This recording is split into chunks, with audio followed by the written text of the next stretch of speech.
only one will come out victorious. And it may mean slashing some tires on the metaphorical tour bus. What is up, my dudes? Welcome back to my channel. So a little while ago, I put out a video about the top 10 most notable alternative supergroups. Supergroups are not to be confused with side projects, which is the topic of today's video. See, supergroups are usually the products of a bunch of established musicians coming together to form their own band, but side projects could be just about anybody. You could even consider solo work to be a side project. It really depends on what it is you are putting out. So today I thought I would talk about some of the more notable side projects from some of our favorite bands and compare them and tell you which one out of the few or two or however many that I actually prefer. Obviously, that being said, this list is going to be incredibly subjective to my own personal opinion. You might have a differing opinion, which is completely fine. And if you do, please be sure to leave me a comment in the comment section below so we can duke it out officially. But anyway, let's go ahead and get started. The first band on my roster is a band by the name of Underoath. Now, if you know anything about Aaron Gillespie, you'll know that he had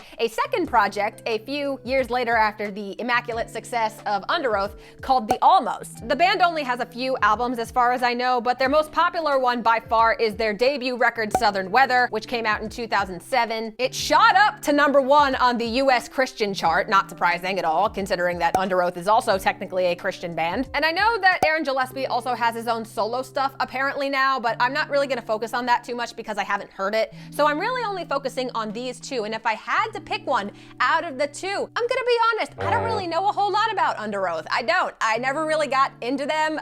Maybe they were a bit too emo for 9-year-old Sage or whatever, but I'm actually gonna go for the Almost on this one. I just like their sound more. It's a lot more fast-paced. I mean, Say This Sooner is like a careening train of a song. It is so fast, it is so energetic. I freaking love that song. As well as the title track is great. So honestly, I'm gonna have to go with the Almost. You almost had me, Underoath.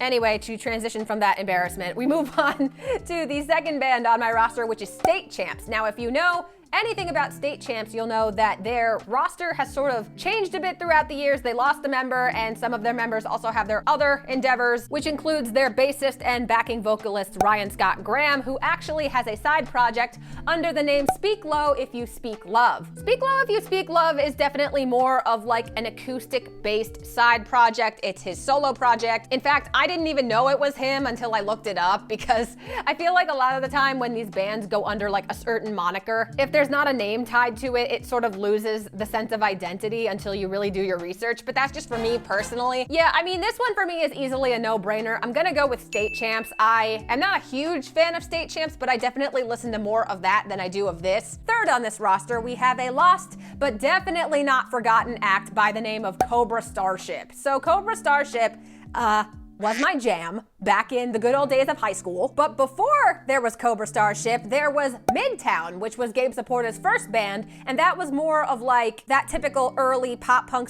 / emo sound that we're used to from related bands. But if I had to compare the two, it's honestly a really close call. I mean, don't get me wrong, I love Midtown. I have 2 of their albums on CD, but I have 4 Cobra Starship albums also on CD. So I mean, I think for me personally, I'm just more into Cobra Starship. I mean, how could you not? What teenage scene girl who lived through 2009 didn't love Cobra Starship? Let's be real here. Fourth up is another pop punk band by the name of Knuckle Puck. So Knuckle Puck has actually a couple of side projects. I'm only listing one for the purpose of this video because I just haven't heard anything from the other, which is Rationale. Rationale is actually a side project formed by members of them and also former Real Friends singer Dan Lambton, but I haven't heard any of their music, so I'm just excluding them for now.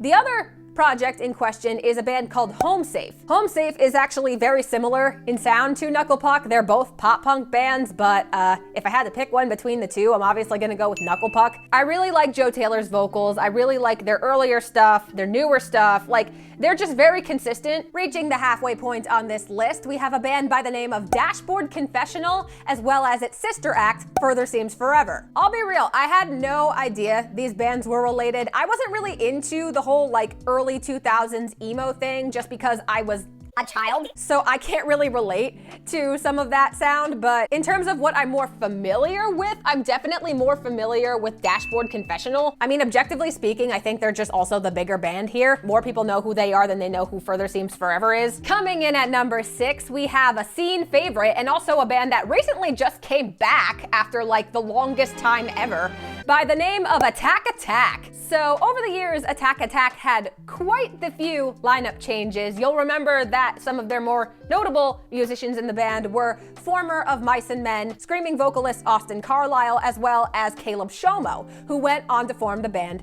Beartooth. So Beartooth, I'm gonna be real, I haven't listened to a whole lot of, maybe like one song in passing. So again, this is pretty easy for me. Also, given the scene piece of trash I am, so I'm gonna go with Attack Attack. I mean, this band practically invented the term crabcore. You can't tell me that this band is not iconic. Next up, we have a band by the name of Alexis on Fire. Alex is on fire. I don't know who's on fire, but if someone could tell me who they are, I'll gladly put them out, because from the looks of it, it sounds like they've been on fire for quite a few years now, as well as the solo project by musician Dallas Green called City and Color. So again, because Alex is on fire is such an older band that I wasn't really around to appreciate, and City and Color is definitely more of like a laid back acoustic vibe in comparison, I'm actually gonna go with City and Color. I don't know. I really like that one song, The Girl, that comes on my Spotify sometimes. And if you wanna fight me on this, then go right ahead. I'm very small. I won't put up a big fight. You can roll me down that hill, no problem. 8th on this list, we have a pretty well-known one that has actually had quite the hills and valleys in terms of the sound that they're going for. That band is AFI, as well as their side project, of course, helmed by Davey Havok and Jade Puget,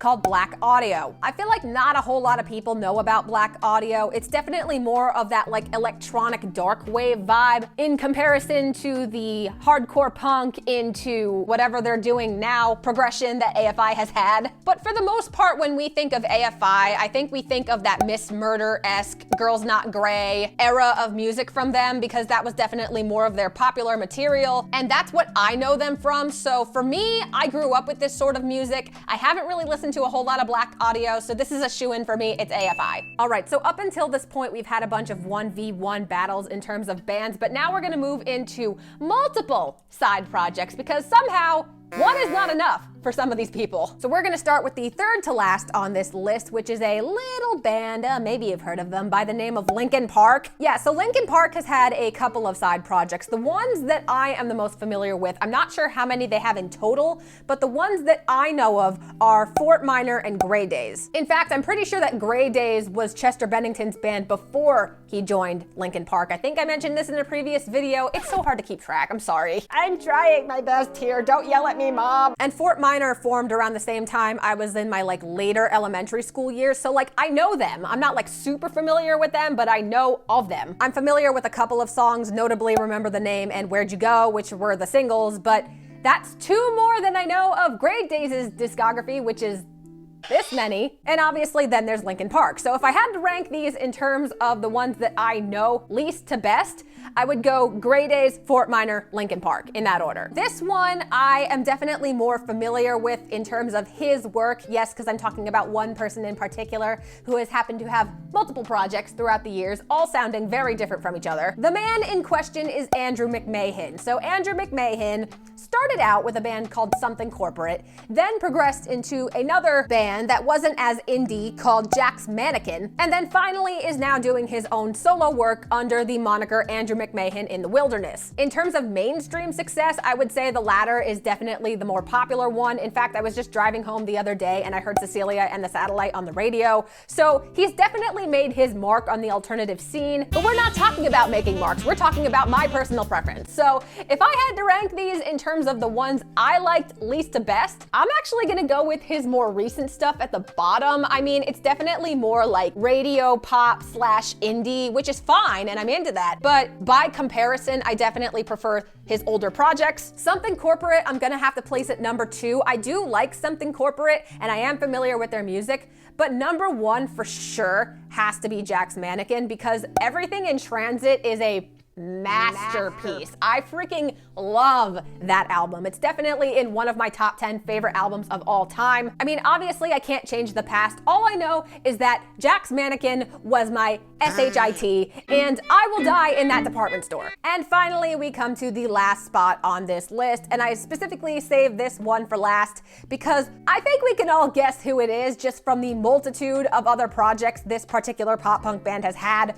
over the years. I mean, they're really just doing the most. And that band is, of course, Blink-182. They've done everything from like space rock to punk to even like alternative pop like some of their members are doing now. Like, they've done it all.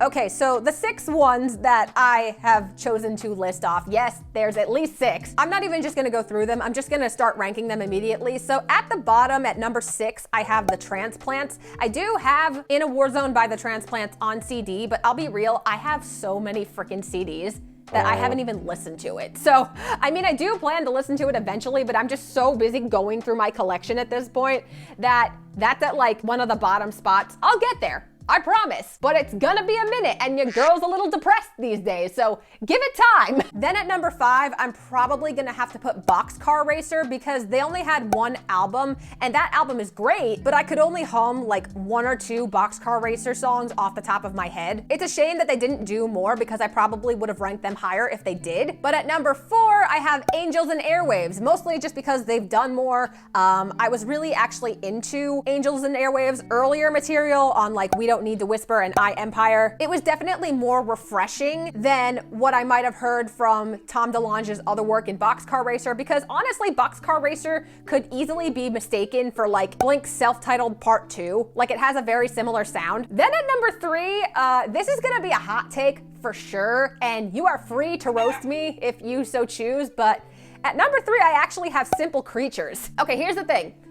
I really like the song Adrenaline, first off. And I'll be real, when I first heard Simple Creatures, I thought it was a weird combo. I wasn't really into the sound at first, I will give you that. So it took a little while to grow on me, but once it did, it was actually quite enjoyable. I mean, I think it's pretty clear to hear the distinction between Mark's side of Blink and Tom's side of Blink, and I think it's very apparent in their side projects, like the differences and what parts of which Blink album were their responsibility, but I just happen to like them. And I can't be the only one, right? So then that leaves number 1 and 2, and obviously number 1 is gonna be Blink-182. I'm not gonna keep you waiting and have you guess that because I think it's obvious. Obvious.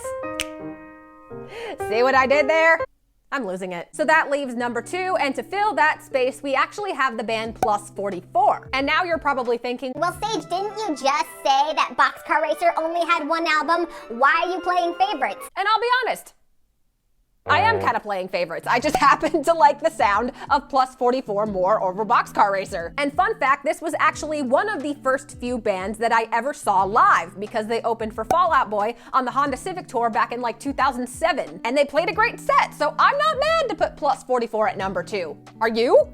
You wanna fight me through the lens? That is my roundup of all these side projects that I could think of. I know there's more, so if there is more, please tell me about them in the comment section below. If you like this video, make sure to give it a like as well. Also, if you're new to my channel, hello. How's it going? Make sure to hit the garbage out of that subscribe button, also hitting the bell icon next to it to get the first notice of when my videos go up. I upload every Thursday. To all of my subscribers who have been here before, thank you so much for watching week after week. It really does mean so much to me. Well, I'm off to go fight the horde of mega fans outside of my door that inevitably formed after I filmed this video. So I will see you guys next time. Bye!